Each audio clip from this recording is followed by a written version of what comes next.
Take a breath. Imagine everything you look forward to your whole entire life.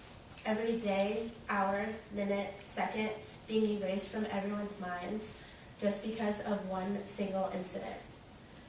This is what happened in the whirlwind winter of 2011 to Joe Paterno, the head coach of the Penn State football program. As stated in the New York Times article from January 22, 2012, Joe Paterno was fired by the Board of Trustees on November 9th. He was accused of not reporting a scandal that he knew of with former member Jerry Sandusky, who was accused of sexually abusing a student, a child actually, in the football program.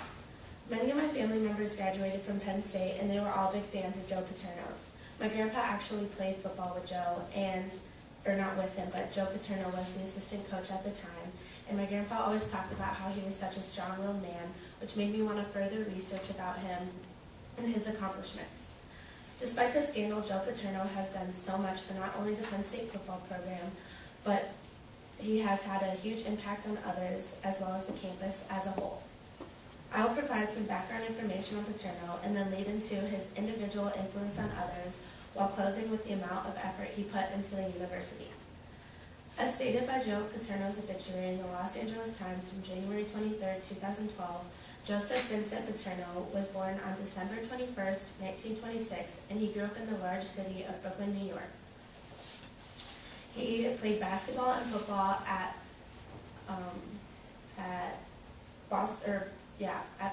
Brooklyn Prep High School, and eventually went to Brown University to major in English.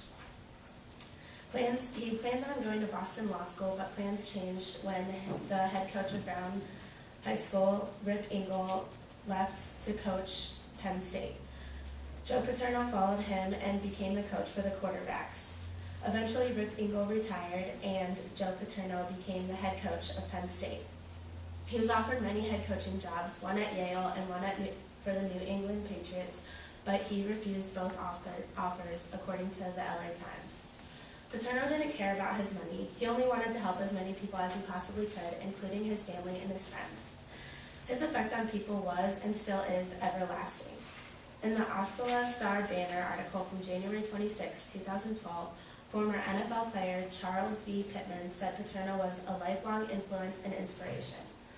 Many former football players expressed how much Paterno helped them become the gentlemen they are today, according to the Herald Sun article from January 23, 2012. Paterno was known for his commitment and determination. His family members said he was strictly devoted to his family, the university, his players, and his community, as stated in the Herald Sun. Not only did Paterno help people individually, but as stated in the Los Angeles Times, him and his wife donated more than $4 million to the university for various projects including academic programs, fellowships, and scholarships. He also created the Grand Experiment, which was an idea that emphasized academics and helped increase the amount of graduates at the university. Joe Paterno did not leave the university unappreciated. A statue was created for him to thank him for the impact he had on the university, and a library was also built to honor him for being an educator, a coach, and a humanitarian, according to the New York Times article. You now know how much of an important figure Joe Paterno was to not only the football program, but to the campus as a whole. He was a devoted man who always wanted to accomplish as much as he was physically able to do.